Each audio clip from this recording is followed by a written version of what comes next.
Hello and welcome back to Doctor Who, The Cancelled Years. In this video, we'll be covering Series 3 of The Pyramid. So, let's get started.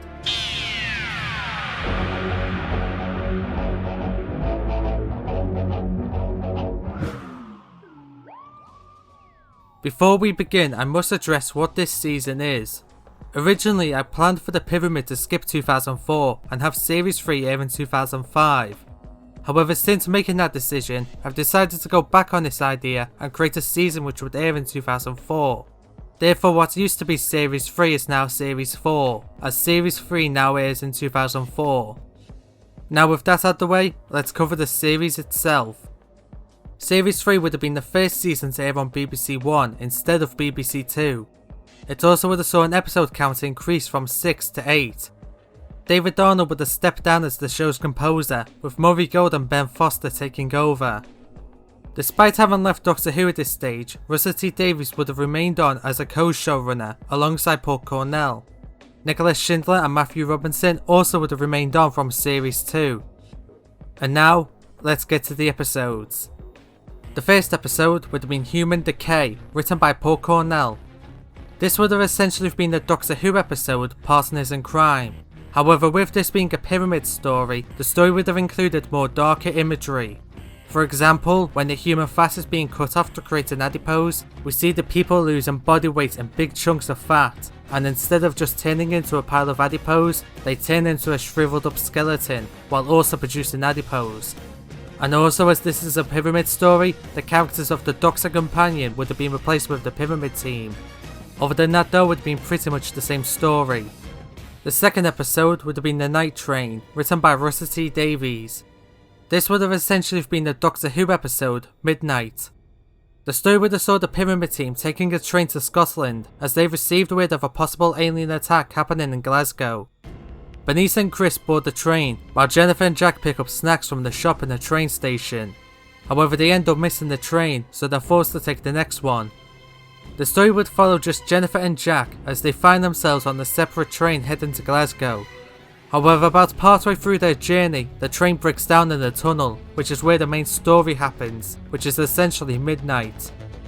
The Midnight entity, which would just be an alien entity, would eventually be defeated when the train hostess throws herself and the entity out of the train, where they're both killed by an oncoming train, which is here to pick up the trapped passengers and remaining crew.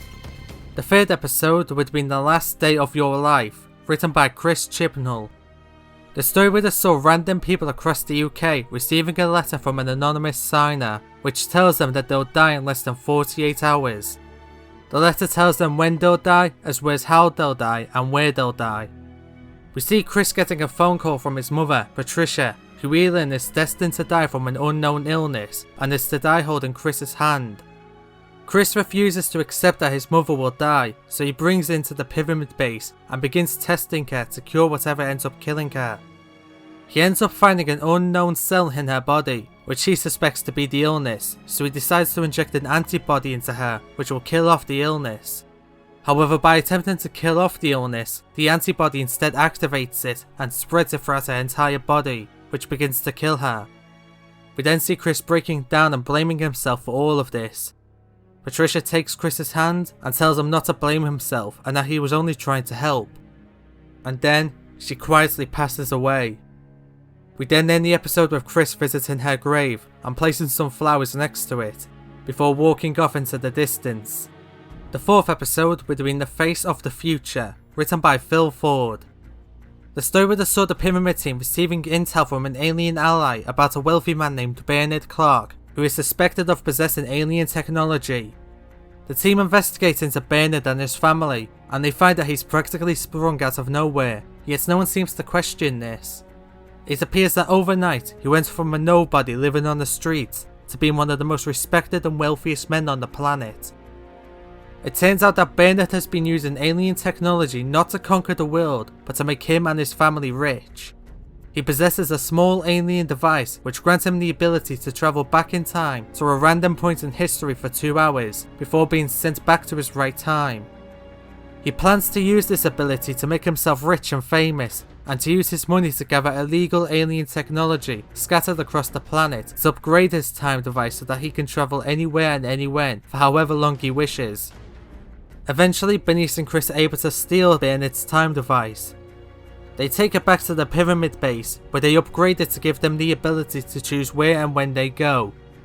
Bernice and Chris go back in time to a point where Bernard first acquired the device and convince him not to use it by showing him glimpses of his future corrupt self.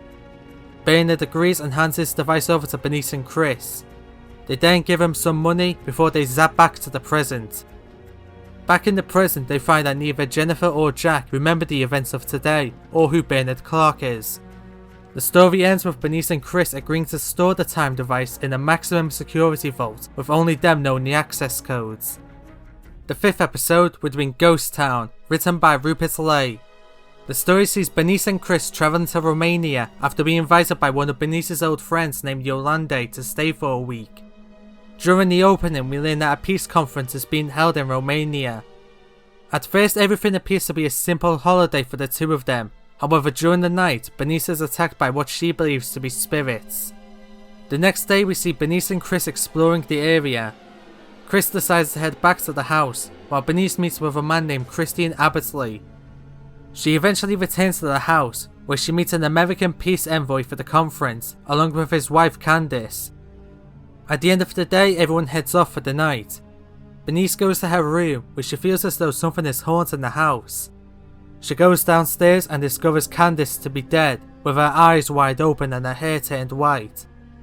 Bernice and Chris set up some monitoring equipment in her room to track the spirits, or whatever is causing these phenomenons. Bernice is then attacked during the night, but is rescued by Chris and Yolande. And then after the footage is looked at, they find nothing. Eventually, Bernice is able to figure out that the person behind these attacks is Christian. We find that Christian was planning to use these powers to create the right conditions to frighten someone to death and kill the people in the peace conference. In the end, however, Christian is shot dead by Chris during a struggle between Christian and Bernice. The 6th episode would be Blackout, written by Joseph Lidster. The story would see Cardiff experiencing a total blackout and the pyramid base losing all power. We see the pyramid team trying to get their defences back on and finding out what caused the blackout. They find that tiny alien insects known as electromites have drained the power of Cardiff as they feed off electricity. However, they're not the main focus, as the pyramid have a bigger threat to deal with. With the base's defences being offline, a group of hardened criminals have snuck into the base and are now attempting to hunt down and kill the pyramid team. We would have saw the pyramid team attempting to restore the power while hiding and dealing with the criminals, who are slowly arming themselves with alien technology. Eventually, the team are able to defeat the electrolytes using a special chemical grenade, which kills the electrolytes and restores the base's power. And with the power back on, the base's defences activate, and the criminals are gunned down by an automatic turret.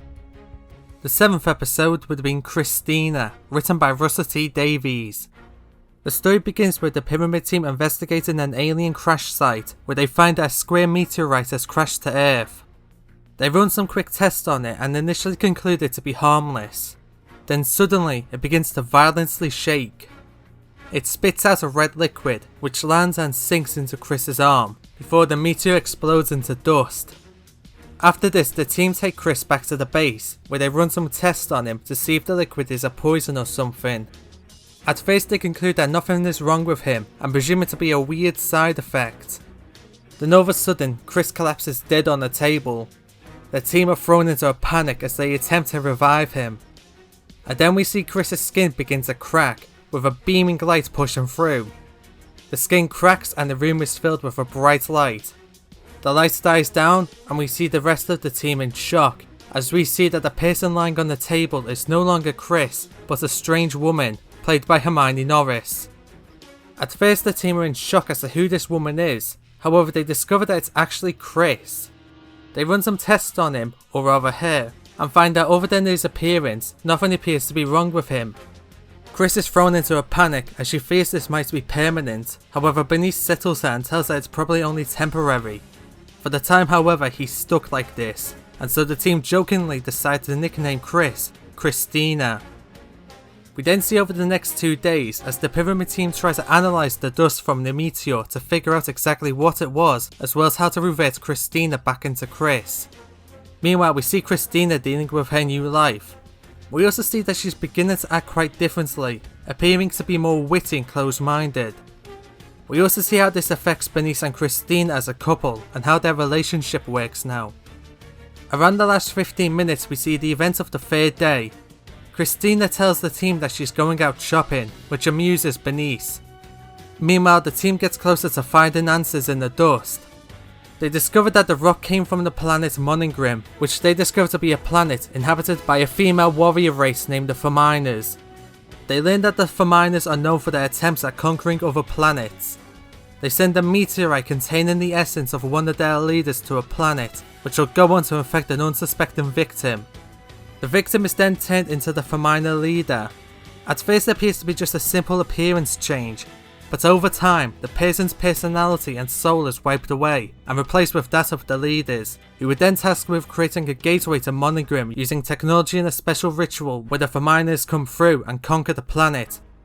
And as the team read on about the Feminers, we see intercut scenes of Christina stealing technology from the underground vaults. As soon as the team puts the pieces of the puzzle together, they realise they must stop Christina before it's too late. They use CCTV footage to track down Christina, but they're too late. The gateway is created and the Feminers arrive. Bernice then pulls out a gun and aims at Christina and begins to tear up. She struggles to hold the gun up straight and says that she's sorry. However, before she can shoot, Christina pulls out a force field projector and traps Bernice, Jennifer and Jack. She then reveals the time device from the earlier story, The Face of the Future. She waves goodbye to them before blowing them a kiss and throwing the device at them. The device hits the shield, which zaps the team away. The story ends with Bernice, Jennifer and Jack arriving on what appears to be an alien planet, littered with destroyed alien buildings. The time device falls to the ground and shatters into pieces. And then we cut to a shot of Christina, watching and laughing, as the Feminers begin their invasion. And we end on that cliffhanger. The final episode would be The Conquest of Earth, written by Russell T Davies. The story begins with Bernice, Jennifer and Jack exploring the alien planets they've arrived on, looking for any surviving technology they can use to fix the time device. Meanwhile, we see Unit on Earth attempting to fight the Feminers as more gateways are established in Cardiff, but to no avail. Eventually, the Pyramid team are able to fix the time device and return to Earth, where they find that they've arrived 12 hours late after the invasion began. The story then sees the cast working with Unit on how to stop the Feminers. They make the plan to send the Feminers back to Moningrim, as well as finding and curing Christina. The story then splits into 2 interlinking plots. Plot A sees Bernice tracking down and capturing Christina. After doing some more research on the Feminers, she discovers that they can create an antibody for Chris using the dust from the meteor and a sample of Chris's DNA, which she happens to have in case of emergencies.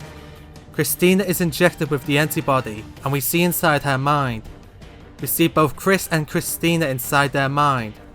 The two of them are thrown into a game of chess. If Chris wins, he'll become the dominant DNA, and Christina will be erased. But if Christina wins, the antibody, along with all other future antibodies, will be instantly rejected, and Christina will remain forever. Eventually, however, Chris ends up winning the game due to Christina not being 100% sure on the rules of chess, and Chris tricking her into losing. Christina's DNA is then wiped away and Chris is returned back to normal. Meanwhile, Plot B sees Unit, along with Jennifer and Jack, trying to defeat the attacking Feminers, as well as sending them back home. They eventually defeat the Femina army by taking control over the portals to Moningrim and reversing the polarity of them, so that the portals suck the Feminers back through and back to Moningrim. With all the Feminers defeated, they order for all of the portals to be dismantled, and that the technology will be used to create a field around the Earth that prevents any new portals to Moningrim being established. We then end the episode at the Pyramid base, where we see Bernice hugging Chris with tears in her eye, who's returned back to normal. And we end on that scene. And that concludes Series 3 of The Pyramid. Overall, reactions to this season would have been slightly mixed. While many stories such as episodes 2 and 3 were highly praised, stories such as episodes 4, 7 and 8 weren't held in high regards. So join me next time for season 41 of Doctor Who if you're watching this in playlist order, or season 48 of Doctor Who if you're watching this in upload order. Either way, thank you for watching and goodbye.